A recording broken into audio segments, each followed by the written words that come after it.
Bonjour à tous et bienvenue pour une nouvelle histoire. Aujourd'hui, nous allons lire La légende du colibri. Un livre de Denis Corman, aux éditions Encore une fois. Si tu as un exemplaire, va vite le chercher.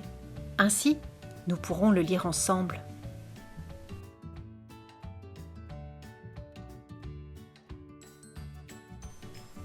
Notre histoire commence dans l'immense forêt d'Amazonie, quelque part au détour d'un fleuve. Dans cette nature sauvage vit une foule d'animaux. Insectes, mammifères, oiseaux y rivalisent de forme et de couleurs. Confortablement installé sur une grosse branche, Jaguar observe. Avec Anaconda, l'énorme serpent, c'est le maître des lieux. À l'aise au sol comme dans les branches, il est respecté de tous pour son habileté et son courage. Autour de lui s'activent ses compagnons de la forêt.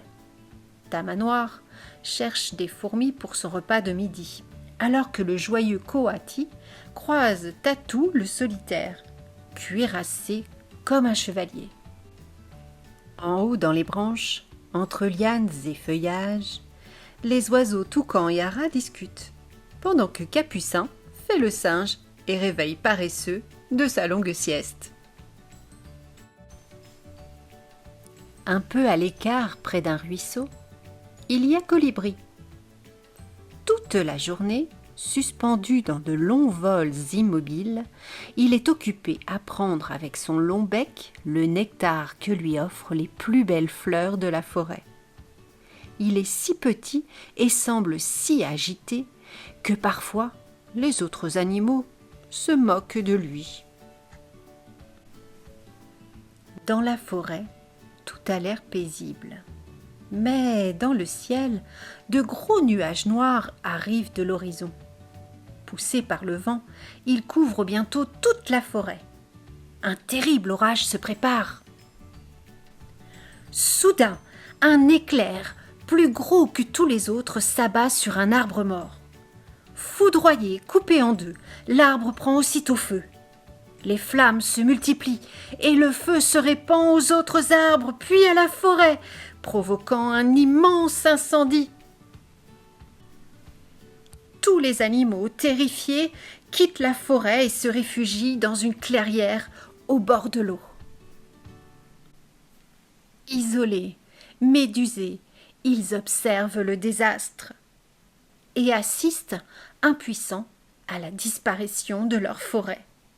Tous, sauf Colibri. Avec son bec, il prend quelques gouttes d'eau de la rivière et s'envole pour aller les verser dans les flammes. Puis, il revient à la rivière, prend de l'eau et repart, encore et encore, faisant des allers-retours aussi vite qu'il le peut. Au bout d'un moment, Jaguar, agacé de le voir ainsi s'agiter en vain, lui dit « Colibri, tu n'es pas fou ? Tu crois que c'est avec ces quelques gouttes d'eau que tu vas éteindre le feu ?» Colibri suspend son vol un instant, les regarde tous et répond « Je sais bien que je n'y arriverai pas tout seul, mais je fais ma part. » Sans plus attendre, il repart vers les flammes. Les animaux se regardent étonnés. C'est Toucan qui le premier dit « J'y vais moi aussi, j'ai un grand bec et je sais voler. » Puis Hara s'écrie « Attends, je viens avec toi !» Finalement, prenant un peu d'eau dans leur bec, dans leur museau, dans leurs pattes, tous les animaux s'élancent vers l'incendie. L'histoire ne dit pas s'ils ont réussi, mais depuis ce jour, quelque chose a changé et les animaux se sentent unis par une force nouvelle. Et plus aucun d'eux ne se moque de la petite taille de Colibri. J'espère que ce livre t'a plu. Les histoires d'Angèle te donnent rendez-vous très vite pour une nouvelle histoire.